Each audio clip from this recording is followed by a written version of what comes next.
दोस्तों, आज की कहानी काफ़ी ज़्यादा इमोशनल है क्योंकि इसमें बूढ़े पति पत्नी के दुख भरे जीवन के बारे में एक नौजवान लड़का अपना नज़रिया शेयर कर रहा है। मेरा नाम अनंत है। मुझे गांव के घर से काफ़ी दूर की बड़ी सिटी में नई नौकरी मिली थी। इस शहर में भाड़े का घर लेकर रहने लगा। पड़ोसी के तौर पर घर के सामने ही एक घर था जिसमें एक बुजुर्ग जोड़ा रहता था। दोनों बिल्कुल ही अकेले थे। मतलब ना कोई बेटा, ना बेटी, ना नाती, ना पोते, यानी कि संयुक्त परिवार नहीं था। मैं एक संयुक्त परिवार का सदस्य था, इसलिए मुझे अक्सर उनके बारे में विचार आते रहते थे। मुझे देखकर बुरा लगता था।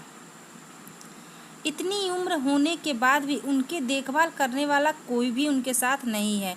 जब मैं सुबह ऑफिस के लिए निकलता था तो देखता था कि दादी जी अपने कपकपाते हुए हाथों से दादाजी को चाय देती थीं, और वैसे ही कपकपाते हाथों में कप लिए दादाजी चाय पीते थे।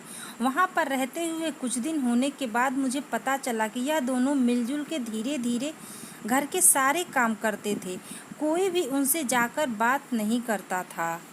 इतने दिनों में मैंने उनकी आवाज़ तक नहीं सुनी थी। जब मैं शाम को ऑफिस से घर आता तो उन्हें अपने आंगन में बैठा पाता और उन दोनों के ही चेहरे पर थकान साफ साफ पड़ पाता था। मेरा मन कई बार करता कि उनसे जाकर बात करूं, लेकिन फिर किसी वजह से मेरे पाँव वहीं पर थम जाते। मैं जब जब उन्हें देखता था मुझे मेरे दादा दादी की बहुत याद आती और मैं घर पर फ़ोन लगाकर उनसे बात कर लिया करता था।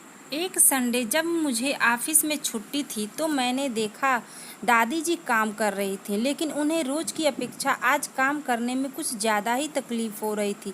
मैंने उनके पास जाकर पूछा, दादी जी आपकी तबीयत तो ठीक है ना? क्या मैं आपकी कोई मदद कर सकता हूँ?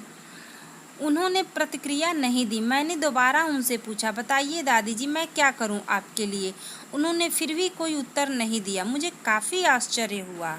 कुछ मिनटों बाद दादाजी वहाँ आए और कुछ भी नहीं बोले। मैंने ही बात को आगे बढ़ाते हुए कहा, मुझे लगता है कि दादी जी की तबीयत खराब है, इसलिए मैं यहाँ आया हूँ। मैं आपकी मदद करना चाहता हूँ। बताइए मैं कैसे आपकी मदद कर सकता हूँ? दादाजी इशारों में मुझसे बातें करने लगे। उन्होंने इशारों से मुझे बताया कि दादी जी सुन और बोल नहीं सकती। उन्होंने यह भी बताया कि वह खुद भी बोल नहीं सकती, वह सुन सकते हैं, मेरी बात समझ सकते हैं। उन्होंने इशारों से दादी से कुछ कहा और दादी ने मेरी तरफ देखकर मेरे माथे पर हाथ फेरा। मैं उन दोनों की तरफ देखते ही रहा और न जाने कब मेरी आंखों से आंसू बहने लगे। उस दिन के बाद जब जब मुझे समय मिलता मैं उनके पास चला जाता। वह मुझ पर बहुत प्यार बरसाते। अब तो मुझे उनके इशारे की मीठी भाषा भी बहुत ही अच्छे से समझ में आने लगी थी। एक दिन मैंने दादाजी से पूछा कि वह अकेले क्यों रहते हैं, क्या उन्हें कोई औलाद नहीं है? दादाजी ने दादी को इशारे से समझाया कि मैंने उनसे क्या पूछा। फिर दोनों मेरा हाथ पकड़कर मुझे आंगन में ले आए और अपने आँखों के आंसू पोंछ और उंगली का इशारा करते हुए एक साइकिल मुझे दिखाई। साइकिल के देखकर मैं समझ गया कि उनके परिवार वाले उन्हें छोड़कर कहीं जा चुके हैं और अब उनके हिस्से में केवल यादें ही बची हैं। उन्हें रोता हुआ देखकर मैं भावुक हो गया और मैंने दोनों को गले से लगा लिया। उन्होंने मेरे ऊपर अपने सीने में सालों से बंद प्यार के बादलों से प्यार की इतनी बारिश कर दी कि मैं पूरी तरह उसमें भीग गया। दोस्तों, इस कहानी से कई लोग कनेक्ट कर पाएंगे क्योंकि यह सिर्फ कहानी नहीं है, यह कई सारे बेचारे बुजुर्ग लोगों की सच्ची दास्तानें हैं।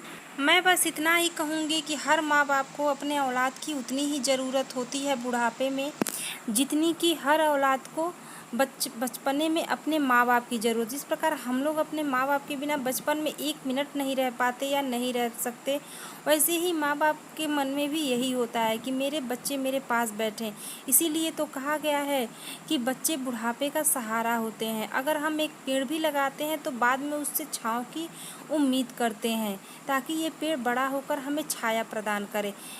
तो हमें अपने हमारे माँ बाप को भी हमसे इसी तरह की उम्मीद होती है, तो हमसे ही हमारे बच्चे भी सीखेंगे। इसलिए हमें अपने माँ बाप का सहारा बनना चाहिए ताकि उन्हें हम पर गर्व हो। अगर हमारी स्टोरी अच्छी लगी हो तो प्लीज़ हमारे चैनल को सब्सक्राइब करें, वीडियो को लाइक करें। तब तक के लिए नमस्कार।